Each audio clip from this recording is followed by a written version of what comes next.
श्री सत्येंद्र सिंह सिसोदिया जी, उत्तर प्रदेश सरकार के मंत्री और यहाँ के प्रभारी मंत्री श्री संजय सिंह गंगवार जी, पूर्व सांसद और भारतीय जनता पार्टी के लोकप्रिय प्रत्याशी चौधरी कंवर सिंह तंवर जी, भारतीय जनता पार्टी के जिला के अध्यक्ष श्री उदयगिरी गोस्वामी जी, जिलाध्यक्ष हापुड़ श्री नरेश तोमर जी,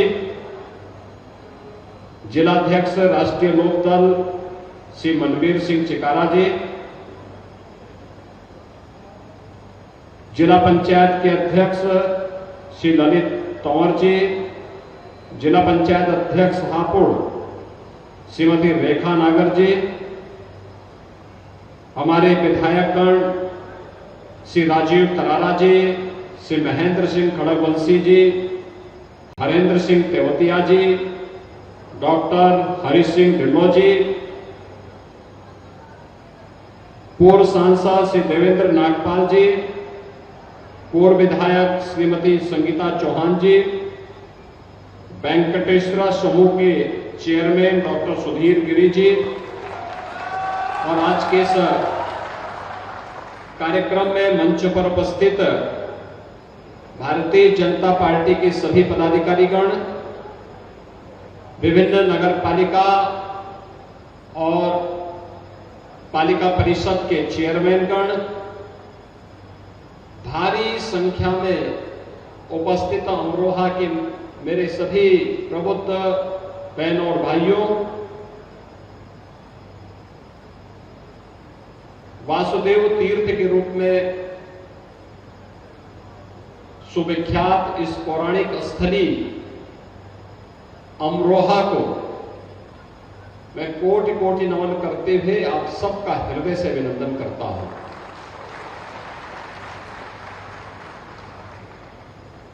बहनों और भाइयों, 2024 का लोकसभा का चुनाव घोषित हो चुका है। पहले चरण के मतदान संपन्न हो चुके हैं। दूसरे चरण के मतदान के लिए नामांकन की प्रक्रिया प्रारंभ हुई है। पहले चरण के जैसे ही नामांकन की प्रक्रिया पूरी हुई तब मतदान की तैयारी हो रही है, तो दूसरे चरण के लिए नामांकन की प्रक्रिया प्रारंभ हुई है। उन स्थितियों में कि चुनाव के दिन मतदान का प्रतिशत अच्छा रहे, लोकतंत्र के प्रति हम जन सामान्य को जागरूक कर सके और अपने लोकतांत्रिक अधिकार का सही इस्तेमाल कर सके, इसके लिए मैं अमरोहा जनपद के आप सभी प्रबुद्ध जनों के सामने आया हूं आपका आह्वान करने के लिए। यह आह्वान उसी प्रकार से करने के लिए मैं आया हूं जैसे कोई भी सांस्कृतिक आयोजन हो, कोई भी मांगलिक कार्यक्रम हो, अमरोहा के ढोलक के बगैर वह कार्यक्रम तो अधूरा ही माना जाएगा। ऐसे ही लोकतांत्रिक प्रक्रिया हो या समाज का कोई भी अन्य कार्यक्रम, प्रबुद्ध जन अगर उस व्यवस्था का हिस्सा नहीं है तो फिर वह अपने आप को अधूरा मानेगा, क्योंकि यह प्रबुद्ध वर्ग समाज का नेतृत्व वर्ग है। जो मंच पर बैठे हैं यही नेतृत्व नहीं दे रहे हैं, इनका राजनीतिक नेतृत्व है। लेकिन समाज के अलग अलग तबके से कोई अधिवक्ता है, कोई शिक्षक है, कोई चिकित्सक है, कोई प्रगतिशील किसान है, कोई चैंबर ऑफ इंडस्ट्री से जुड़ा होगा, कोई पेट्रोलियम डीलर एसोसिएशन से जुड़ा होगा, कोई सीए एसोसिएशन से जुड़ा होगा, कोई व्यापार मंडल के साथ जुड़ा होगा। अलग अलग समूहों का नेतृत्व कर रहे हैं और हर समूह के पास अपना एक अच्छा खासा वोट बैंक है। उस पूरे वोट बैंक को मानसिक रूप से आप लोकतंत्र के प्रति तैयार करते हैं और उसके लिए अपने आप को तैयार करने के क्रम में आज हम सब यहां पर एकत्र हुए हैं। बहनों और भाइयों, 2019 के भी लोकसभा चुनाव के दौरान हम लोग आए थे। देखिए, एक वोट कैसे आपके लिए पहचान का संकट खड़ा कर सकता है और एक वोट कैसे देश की तकदीर और तस्वीर को बदल कर रख सकता है, ये आपके सामने है। 2014 में 2014 के पहले का भारत और 2014 के बाद का भारत आप देखिए। 2014 के पहले का भारत, देश के अंदर परस्पर अविश्वास का वातावरण था, अराजकता थी, अव्यवस्था थी, भ्रष्टाचार था, कदाचार था और देश की सीमाएं असुरक्षित थी। नक्सलवाद, उग्रवाद, अलगाववाद चरम पर था। तो दुनिया के अंदर भारत का सम्मान भी कम हुआ था। 2014 के बाद का भारत, दुनिया के अंदर भारत का सम्मान बढ़ा है, देश की सीमाएं सुरक्षित हुई है, आतंकवाद, नक्सलवाद का समाप्त हुआ है, देश के अंदर इंफ्रास्ट्रक्चर वर्ल्ड क्लास बना है, हाईवे, रेलवे। 2014 के पहले अमरोहा से दिल्ली की दूरी तय करने में 5 से 6 घंटे लगते थे। आज कंवर सिंह तंवर या आप में से कोई भी व्यक्ति 2 घंटे में है अमरोहा से दिल्ली की दूरी तय कर सकता है। ये इंफ्रास्ट्रक्चर में बदलाव आया है। बहनों और भाइयों, हाईवे हो, रेलवे हो, एयर कनेक्टिविटी हो, यहां पे मुरादाबाद का एयरपोर्ट हम चालू कर चुके हैं। IIT, IIM, AIIMS, IIIT, world class universities आज देश के अंदर बने हैं पिछले 10 वर्ष के अंदर। आप याद करिए, 2014 में आपने कंवर सिंह तंवर को सांसद बनाया तो उन्होंने अमरोहा से दिल्ली की कनेक्टिविटी 4 लेन के साथ जोड़ दी है, आपकी दूरी को कम कर दिया दिल्ली से। और 2019 में चूंकि तो कितनी अच्छी सेनेदार हुई थी अमरोहा के लोगों की जब यहां का सांसद भारत माता की जय जयकार करने में संकोच कर रहा था। बहनों और भाइयों, यही होता है वोट बैंक। एक वोट की कीमत क्या होती है? एक वोट कर्फ्यू भी लगा देता है और एक वोट कांवड़ यात्रा भी निकाल देता है। सही दिशा में जाएगा तो कांवड़ यात्रा निकलती है और गलत हाथों में जाता है तो कर्फ्यू लगा देता है। एक वोट गलत हाथों में जाता है तो अराजकता फैलाती है और अगर वही वोट सही दिशा में जाता है, सही पार्टी के पास जाता है तो आस्था का सम्मान करा देता है। ऐसे ही जैसे 500 वर्षों का इंतजार अयोध्या धाम में समाप्त हुआ है और रामलला का विराजमान हुआ है। मुझे बताइए, क्या ये काम लोकदल के लोग, सपा के लोग, लोकदल आज हमारे साथ है, क्या सपा के लोग, बसपा के लोग, कांग्रेस के लोग ये लोग कर पाते? लेकिन आज भाजपा लोकदल का गठबंधन आपके पास आया है और यही कहने के लिए आया है।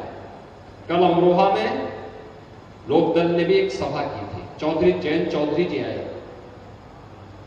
कितना बड़ा अवसर हमारे सामने है जब किसानों के मसीहा चौधरी चरण सिंह जी को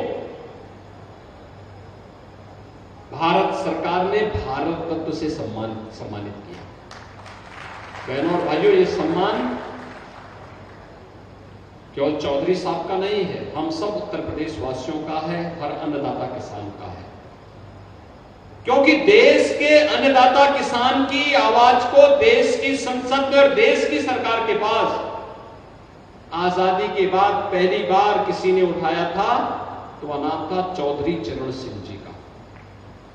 उन्होंने उस समय कहा था, भारत के विकास का रास्ता देश के खेत और खलिहानों से होकर के जाता है। अगर अन्नदाता किसान बदहाल होगा तो देश विकास नहीं कर सकता। और बहनों भाइयों, चौधरी साहब के प्रति कृतज्ञता ज्ञापित करने के लिए ही प्रधानमंत्री मोदी जी ने चौधरी साहब को भारत रत्न से सम्मानित किया और चौधरी साहब के सम्मान के साथ हम सब उत्तर प्रदेश वासियों का सम्मान बढ़ गया। इसलिए मैं उत्तर प्रदेश वासियों की ओर से प्रधानमंत्री जी के प्रति आभार व्यक्त करता हूं कि उन्होंने चौधरी साहब को भारत रत्न देकर के किसानों का और अन्नदाता किसानों के साथ साथ प्रदेश वासियों का सम्मान बढ़ाया है, क्योंकि चौधरी साहब उत्तर प्रदेश के मुख्यमंत्री भी थे। यानी एक वोट की कीमत क्या होती है ये आप इसी से समझ सकते हैं। एक वोट अराजकता भी फैला सकता है, गलत हाथों में जाएगा, और सही हाथों में जाएगा तो विरासत का सम्मान करते हुए देश को उसकी आस्था का सम्मान भी दिला सकता है। अयोध्या में रामलला का दर्शन करने का अवसर हम सबको प्राप्त हो रहा है इस समय। कितनी भव्यता है।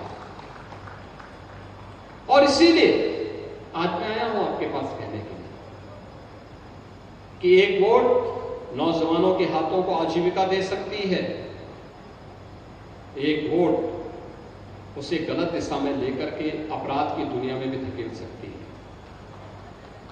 मित्रों, ये सब हमें तय करना होता है। हम अपना वर्तमान और अपना भविष्य कैसा चाहते हैं, किस प्रकार का बनाना चाहते हैं। और मोदी जी ने पिछले 10 वर्ष के अंदर देश को जिस प्रतिबद्धता के साथ चलाया है, जिस मजबूती के साथ चलाया है, उसका परिणाम सर्वविदित है। मोदी जी के द्वारा किए गए कार्य आज देश के अंदर मोदी गारंटी के रूप में पूरे देश के अंदर गूंज रहे हैं। लोग कहते हैं मोदी गारंटी क्या है? मोदी जी की गारंटी 12 करोड़ अन्नदाता किसानों को प्रधानमंत्री किसान सम्मान निधि का लाभ देता है। यही है मोदी गारंटी। 4 करोड़ गरीबों के सिर को ढकने के लिए प्रधानमंत्री आवास योजना मिल जाना, देश के अंदर 80 करोड़ गरीबों को मुफ्त में राशन की सुविधा का प्राप्त हो जाना, 10 करोड़ गरीबों को उज्ज्वला योजना में मुफ्त में रसोई गैस का सिलेंडर मिल जाना, 12 करोड़ परिवारों को यानी 60 करोड़ लोगों को 5 लाख रुपए की स्वास्थ्य बीमा का लाभ मिल जाना, यह है मोदी गारंटी। और मोदी जी इसलिए सफल हुए, सपा बसपा और कांग्रेस इसलिए विफल हुई क्योंकि जब वे सत्ता में आते हैं तो अपने परिवार तक सीमित रह जाते हैं। उनके लिए फैमिली फर्स्ट है, मोदी जी के लिए नेशन फर्स्ट है। और मोदी जी ने कहा कि मेरे लिए तो 140 करोड़ भारतवासी ही मेरा परिवार है, और 140 करोड़ भारतवासियों की सेवा के लिए उन्होंने अपना पूरा जीवन समर्पित किया है। ये लोग सत्ता में आते हैं, सपा बसपा और कांग्रेस के लोग आज सत्ता में आते हैं तो जातिवाद के नाम पे सामाजिक ताने बाने को छिन्न भिन्न करते हैं। और मोदी जी सत्ता में आए तो उन्होंने कहा नहीं, मेरी सरकार हर भारतवासी के लिए, गांव के लिए, गरीब के लिए, किसान के लिए, नौजवान के लिए, महिलाओं के लिए, समाज के हर तबके के लिए कार्य करेगी। और इसके लिए मोदी जी ने नारा दिया, सबका साथ सबका विकास का।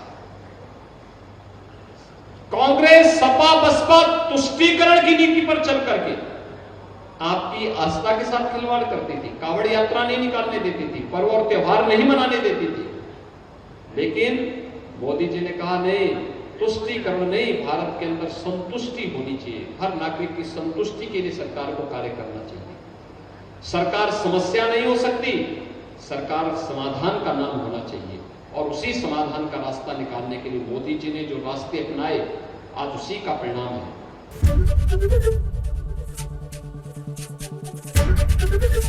एबीपी गंगा, खबर आपकी, जुबान आपकी।